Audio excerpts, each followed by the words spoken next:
So, hello everyone, welcome.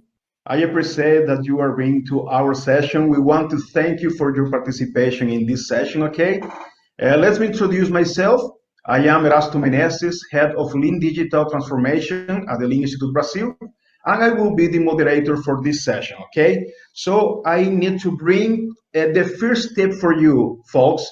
Remember to ask your question in the QA section, okay? If you look in the chat, the fourth to the right, the fourth option is the QA. You can use this option to make all your question, okay? You can use the chat as well, but it's not the right function to the right way, okay? So try to use the QA section and I will get all your questions to bring to our speaker, okay? Let me introduce our speaker right now. Today we have the opportunity to bring to us Paulo Caroli to our session. Paulo Caroli is the author of the bestseller Lean Inception, How to Align People and Build the Right Product. His most recent contribution is the Fund Retrospective, which brings together numerous techniques for conducting effective retrospective. And as a principal consultant of the two works, he has helped dozens of companies transforming themselves. So, Caroli, my friend, thank you for being here with us, and the stage is all yours. Good luck, man. Thank you, Erasto, and welcome everybody, and a great event for all of us. So, Leanception, how to align people and build the right product. First, about me, I'm Paulo Caroli. I work at ThoughtWorks. I'm a consultant. I'm a lean and agile consultant. I have wrote quite a few books, and today I want to talk to you about this topic, Lean Inception, one of the topics from my heart. So on this presentation, I'm going to cover those 5 steps. First, we'll talk a little bit about Lean Startup. Where does it come from? What's up with Lean Startup? Then you talk about experiments and MVP, the short for minimum viable product. Then I'll give you quite a few MVP examples, and we'll go in a little more detail on Leanception. And at the end, as Erasto said, we're going to have a Q&A session. So Lean Startup. Lean Startup is a movement that came from Silicon Valley. I used to live in Silicon Valley from 2000 to 2008. I worked on quite a few startups. Well, unfortunately, back on those years I lived there from 2000 to 2008, there wasn't such a thing as Lean Startup. But on 2011, Eric Ries published his book called The Lean Startup, which was amazing, that brought some good knowledge to all of us on how successful enterprises were working. As a centerpiece of that book, it is the cycle, the build, measure, learn cycle. So as a startup or any organization that has some initiative that wants to be successful, how do we work? We work following this cycle. There is an idea, something we think might be useful, might be good for our clients or customers. We build the minimal viable to validate that idea. So we work on the cycle, build something really small to experiment, to learn fast, the minimal viable product, put in the hands of the users, learn with their usage, and based on that, you keep on evolving your product, your solution. The challenge I had as a consultant, I really like, I was specialized on inceptions, the beginning of an agile project. And then the challenge I have is like how to align a group of people and decide what is this MVP. So the Leanception book and this presentation is about this, how to align people to build the right product. In my view, Lean Startup movement and the style of work in this build, measure, learn cycle complements old practice, the project management practice. So on the project world, we had this iron triangle where we need to talk about the scope, the overall project length, the time that's going to take, we need the quality, and what is the cost. But now we work on a product world, it's product thinking. We need to think about the product that, we will satisfy the needs of our users and achieve the goals for our business. But we are not going to think about the overall, the big project. No, we need to figure out what is the MVP, what is the minimum thing, and we learn with the users, with the usage, and we keep on evolving the product thinking this way with those cycles, build, measure, learn. And then I need to talk about experiments and MVP. They're very similar, but I want to share a definition for each one of those. Experiment. Experiment is a test. a trial, a validation procedure. It's something very simple, or many simple things that provide learning for you or a group of people about some idea, some hypothesis, some principle, some supposition. An MVP, which kind of very similar to experiments, but it has the word P. A minimal viable product is the simplest version of a product that you put in the hands of the user. You made it available to validate a business idea. It's very important to bring to your attention that both of those, experiment and MVP, they work on that really fast build, measure, learn cycle. If we're talking more about discovery, learning, that period, a phase, or activities that you do for learning, you should run lots of experiments, something fast, simple, gather. You need more learning before you make this business decisions.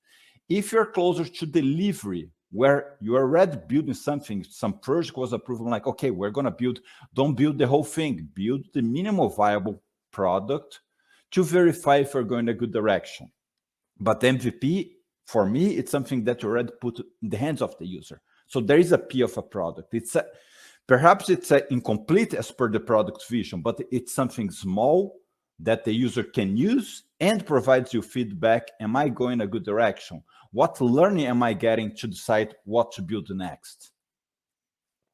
So the MVP, you think about experiment, like you can experiment what's valuable to the business, what will the users love, what's feasible to be done by the engineers or whoever is building that product. In my world, digital product usually.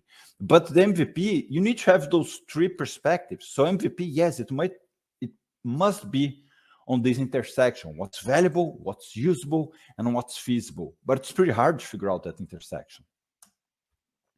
And if you think about MVP, you need to think about, it is a thin slice that has all those perspectives. It's feasible, it's valuable, it's usable, and it has a wow factor. It's really important, the wow factor. Why? Because the MVP is an incomplete product. So yes, it is incomplete. Like the user is still missing quite a lot of features, but whatever the user put their hands on, they're like, whoa, I like it, I want more. I'm going to give you feedback, and I'll provide extra information so you decide what should I build next. Be very careful not to build MVP. Like I come from the software industry. Oh, let me just build the platform first and all the APIs and all of these, that later on someone will build a product with it. No, MVP, it's a thin slice that whatever you provide is feasible, valuable, usable, and it has the wow factor. And you think from the internal parts of a digital product, I used to be a software architect. And as a software architect, you need to think about all the pieces, right? But your MVP is not like, oh, maybe those internal components here, that's the minimal viable. No, not at all. As I told you before, MVP is like a thin slice, something that the final user can use. Perhaps your internal architecture, it's still incomplete. Perhaps all the components are incomplete because you're still validating if what I'm proposing, what I'm building will satisfy the needs of the user. If it does satisfy, yes, then you bring your solution to a full architecture. But like if your work of MVP is the minimal viable to validate a business idea. So internal parts, yes, they might still be incomplete. And if you're from the business perspective, I really like those sales funnels. This is the R, the pirate metrics. Because as a salesperson, as a business person, they need to think about, okay, how do we make money out of this digital product or out of this solution? But when you go and as a group, you decide what is the MVP, it should not be like, oh, the MVP only proves that we're attracting people. No, somehow the MVP needs to prove your users, they're going through this funnel. It's very important. Perhaps the MVP is not showing, oh, we're making enough money. Not yet, it's MVP. But it must show that from whatever, 1,000 people that gets to our website or that downloads our app, you have at least that percentage that use that feature and recommends our product. So as a business person, you need to figure out, how do I prove we're moving on a good direction? Not exactly how do I prove I'm making a lot of money, but how do I generate numbers that show us that we're moving in a good direction? How do I generate numbers to provide learning for the business so we make a smart decision about the next step? Let me give you a few MVP examples. So the first one is the cake and the cupcake. When I did my master thesis years ago, I used to talk about the layer architecture, and we would build software as we do cake. We would plan the whole software, the whole cake. And years ago in the 90s, give me 1 year, I'll build you a cake, and at the end, I would give you the cake. When I moved to US, 2000, 2001, 2002, 2003, user stories applied. We start working with more agile methodologies. Well, I would still plan the whole cake, but I would give you slice by slice. And I was happy working like this. But in 2011, when I started working with MVP, that cake metaphor stopped working. In fact, we're building cupcakes. It's the minimal viable to validate if you're going in a good direction. It's not a slice of a cake. It's a cupcake. In fact, you build more than one cupcake. One is going to be an orange cupcake. The other is a chocolate cupcake. And you put in front of the users. And then you have the learning. Wow, my users on this neighborhood, they prefer orange cupcake. But please notice the cupcake has the wow factor, like the cherry on top. Every cupcake has it. It's not only at the end of the cake, the cupcake has it. So MVP is like a cupcake, not a slice of a cake. Well, an example from when I lived on Silicon Valley, Zappos. Tony had an idea. This was 1999. He liked buying tennis shoes.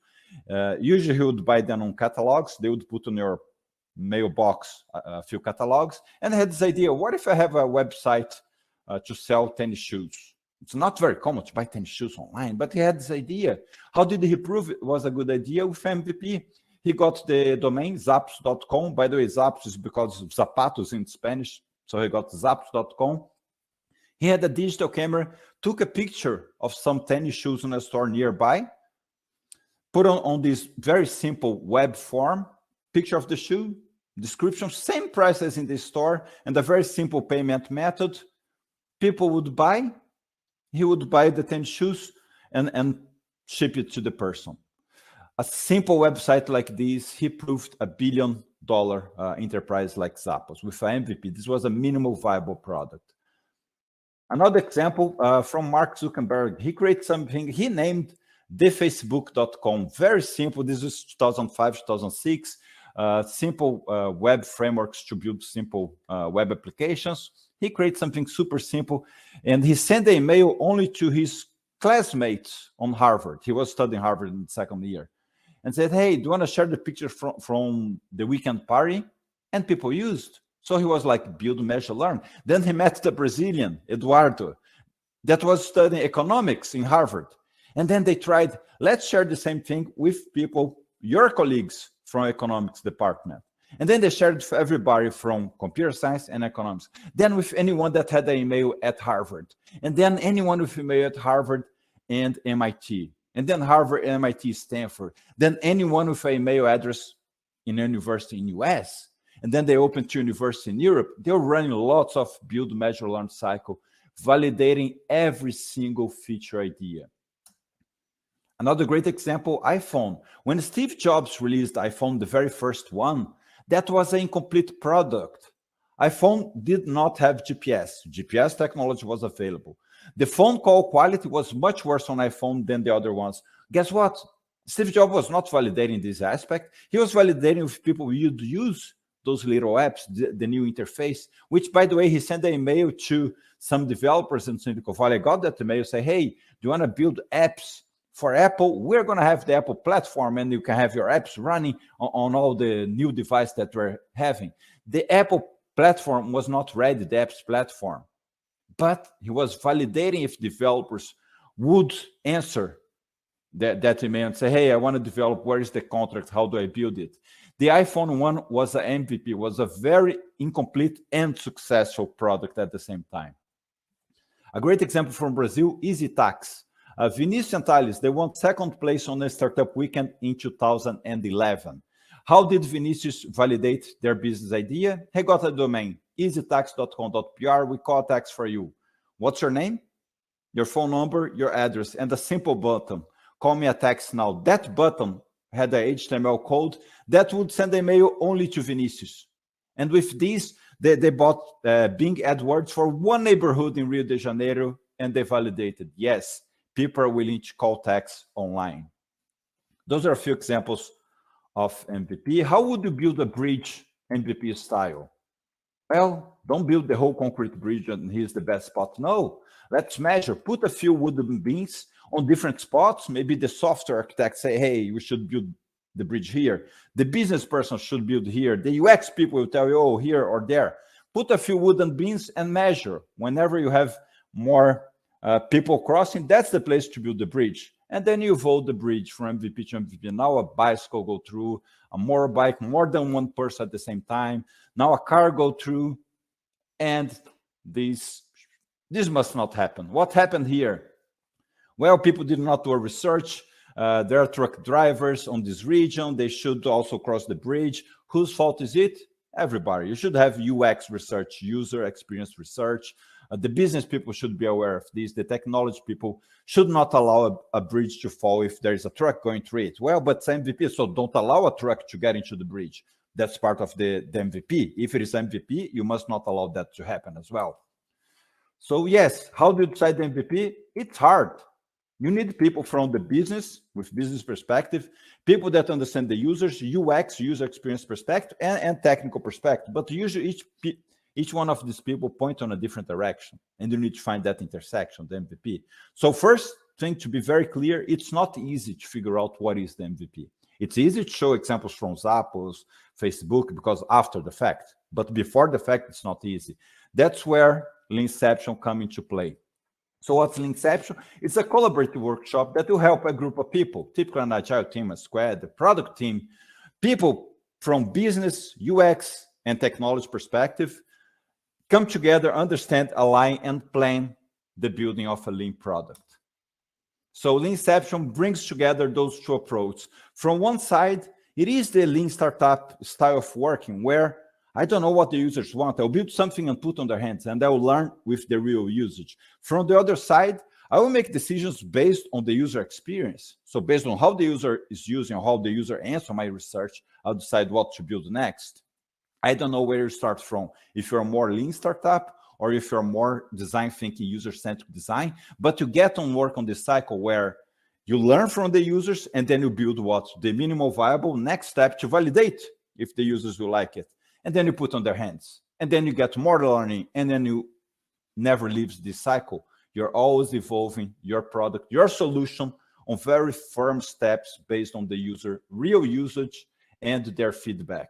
That's working effective with MVP, with lean startup and design thinking. So here are a few pictures from Inception when they used to be presential. Nowadays, for the past year and a half, I've been running remote Inceptions. Every other week, I'm on a remote Inception. Here's the typical agenda. It's a 5-day collaborative workshop. Everything starts with a kickoff and with a showcase. Stakeholders, people that are really interested on the result of that initiative, but don't have time. They say, sorry, I don't have agenda, Carol, to be with you the whole week. Perfect. You're a stakeholder. Come on the beginning of the week to tell us why we're here. Come back at the end of the week and see what the group, the squad, the product team, or the group that is going to work on this initiative came up as a plan for the overall product strategy and the MVP. And then every day you go through those activities. The first day, it's more the vision from the business perspective, but everybody's together. Together we write the product vision, what it is, what it's not, what it does not do. On day 2, we'll talk about the personas, how they live, how they behave, and their step-by-step to fulfill their needs. On day 3 is the brainstorming. We look, hey, which features or activities should we build to satisfy the needs of the personas and their journeys and achieve the goals of the business? And then we do a review from the 3 perspectives: the business, the user experience, and the technical perspective. And on day 4, usually a Thursday, we look back at the user journey and say, how to improve their life experience with those feature ideas. And then we put this in order in a sequencer. And on that sequencer, identify, here we have the MVP, the very first step that we should validate. Does this make sense? Will the user behave the way we think they will? And then you have the MVP canvas, where you put the strategy in one canvas, and then you have the showcase at the end. So that's the Inception.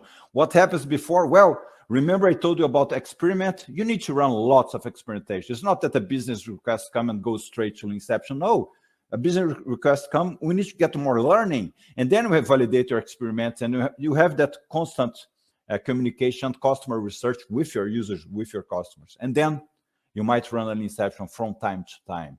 So usually this is what's happening nowadays in the world. We do have continuous discovery and continuous delivery. We're continuously learning what our users want, what will impact our business. We're continuously learning this through lots of experiments. And then maybe perhaps from time to time, you need a collaborative workshop where you bring those people together and say, okay, what's the big vision and what's the very first step, the MVP? And then you go on working on your continuous delivery. So to finish this talk and start the conversation on the Q&A, I want to leave you with this message. Think big, start small, learn fast. Work very effectively with MVP, Lean Startup, Design Thinking, and Leanception. So let's go to the Q&A. Before we go, a big thank you. There's a book on it, the Leanception book. You find it on Amazon. There is a training that myself and a few colleagues very experienced on it to run. And then the blog post on this presentation is also available on the website and this QR code. Now with you, which question do you have on this topic? Okay, Mr. Caroli, thank you so much, man. Congrats for your awesome presentation and for the knowledge that you bring for all of us. Everybody knows how it's difficult to connect business and to connect the engineer process or product development into a company, you know, and more than that is connect the customer perspective. Okay, so in a lean perspective, we are looking for the value from the customer perspective, you know. So this is awesome. We use the lean inception to discovery, and is awesome. So let's take a few questions, okay, Caroli? The people here is a lot of questions. Let's take some of them. I will take the first one that was putting on from Augusto, okay, Caroli? So sometimes you need to stabilize the process before talk about the product. Is this correct? Talk about MVP to solve process problem? Wow, really good question, right? MVP, you should be focused on the what. You know, what are we building? You know, the MVP is the P of a product. So the way I prefer is like stabilize the process before. You know, the world should not start from inception. If you're in a lean transformation, let's first understand what is the overall transformation. Let's stabilize the process, and perhaps for every small group or business unit that's going to work on an initiative, then you run a leanception to figure out what is that initiative. Said that, you might use some of the activities that are shared on the Leanception book. There are some people that use them to help with transformation, not the whole pack to figure out what is the MVP at the end, but I get pieces of those to help with transformation. You know, for example, the sequencer. You have a transformation, we need to understand in which order we're gonna go on the activities to run this transformation of the organization. The sequencer activity might help you with that. Good question, though. Really nice, really nice.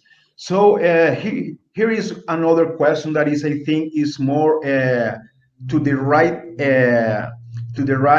scenario that we are living, and this is: what are the advantage and disadvantage of lean inception online instead of face-to-face? Yes. Well, first, the big disadvantage: you don't have lunch together, you don't have coffee time together. We're missing that human connection, right? That's the biggest disadvantage. So if you are a new group of people working together, you have to consider how we're going to create those connections. You know, if Leanception is the first thing you do, on the Leanception, you need to have time for energizers, for team building activities as well. If the team has worked together, perhaps it's fine. Remote works out really nicely because it's easy. You know, before it was difficult to plan the flights, and then the room, to make sure we have available room. Now it's pretty easy because we have one main room, and then I can use as a facilitator breakout room features pretty easy, and now let's split in 2 rooms and come together. So remote inceptions are being very effective. The only piece of advice I give is pay attention to the human connection. How are we going to compensate this? We're very efficient at work now with the remote tools, but how do you compensate the human interaction part that we must do? When it was presential, the Leanception was really good because people would come together to one location. So you get the benefit of we're aligning on the MVP and have a really useful plan for the product and the MVP. On the other hand, we'd create strong relationships because we're in a collaborative workshop, we're having lunch together, we're debating what we're going to build together, and that creates that human bond that's very useful. So now we need to compensate that human bond part with other activities, team building activities. And actually, Caroli, I think the big challenge is the hybrid session. You know, when you have people or everybody coming into a room and few guys or few persons into a online session. You know, I think this is the big challenge. What do you think about it? Yeah, I totally agree. The same happen on retrospectives. If you have a mixed group, let's say, 8 people presentation and 2 are remote, everybody must be remote. Exactly. I don't care, we're sitting in the same room, everybody put their headsets and treat everybody equal. Otherwise, the group that's together will talk, will create the human connection. Even the brainstorming is more fluid if you're presentation, and the ones that are remote won't be able to participate. If one person is remote, everything uses remote, including the team building. Yes, this is a good tips. Okay, nice. I think we have time. Let me take another shots for you, Caroli. What's the biggest challenge organization has in applying Lean Inception? Well, the biggest challenge is, I'll get back there, is this. How do we stop everybody for a collaborative workshop? Unfortunately, we're not used to working collaboratively. We're used to working each one on their computer. Call me for a meeting. I'll go, we sit together on a meeting room for 1 hour, and then I go back to my computer. We got used to this weird working style. And then when you have a collaborative workshop like Leanception, sometimes difficult to get people agenda. But that solves another problem. Because if you're working on a, let's say, a software solution, digital product, you need one team work on it. So the team must be working on it like the whole time. So in that case, if people say, sorry, I cannot stay in one room with the whole team the whole time, it's an indication that like, well, we don't have a dedicated team. You know, somehow you're still working on that old style where, I work 20% on this project, 20% on that, 20% on that. And that's a project smell. It's much better, much easier, much more successful to work on a product team where you have a dedicated team. So if you do have a dedicated team, people won't complain about running a Leanception because they are already a dedicated team. That's why the agenda have those different colors. The kickoff and the showcase, I do accept that stakeholders, they look after several initiatives. They don't have time to be with us the whole time.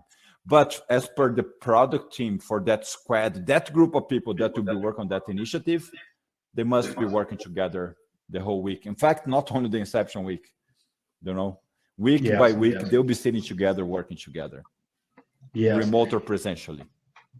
Actually, Caroli, they are a people who is talking about, are there some favorite tools, templates that you use for facilitating such Lean Inception workshops? Any videos showing these processes? Great question. Yes, there are things. Well, because of COVID, I started running them remote, and then 6 months later, that I run quite a few of those. I had those templates, and then I opened. So at caroli.org, in fact, Eras is going to share with you the link of the remote templates. So you do have remote templates on Miro, like on the most important tools, you can find remote templates. And I went to Brazil a few months ago, and then I made a video, explaining everything on Inception. The problem I was having, and I started having this problem in Brazil, a lot of people are using Inception, and we don't have enough people training. Well, we do have a lot of people experience, but Brazil is very large, so people, want to get their information on their time and watch the video 10 times, if they need. So we decided to record, all the tips and advice on Inception, which will be coming out in English as well. In Portuguese in December, in English in February, we're going to have like tips on everything on Inception. I feel guilt for that because I've been running those for 10 years. And I felt like it took me a long time to translate everything to English. My apologies, but now even the videos, learning tips, the remote tools, everything is on Portuguese and English and Spanish. Nice. So I'm catching up, with sharing with Nice, Caroli. worldwide now. Folks, we have a bad news. Our time has come to end. Yes, I know it's sad, but the good news is that other sessions are coming, so it's a huge opportunity, so take all of them, okay, guys? People, Caroli, my friends, thank you so much for your participation, and for who is following us, do not forget to connect with the people throughout this journey, okay? Caroli, the last message to the folks who is coming? Last message, think big, start small, learn fast. Thank you. A great day for all of us, a great conference. And we'll see you in the next opportunity. Bye-bye, folks. Cheers. Thank you so much. Bye.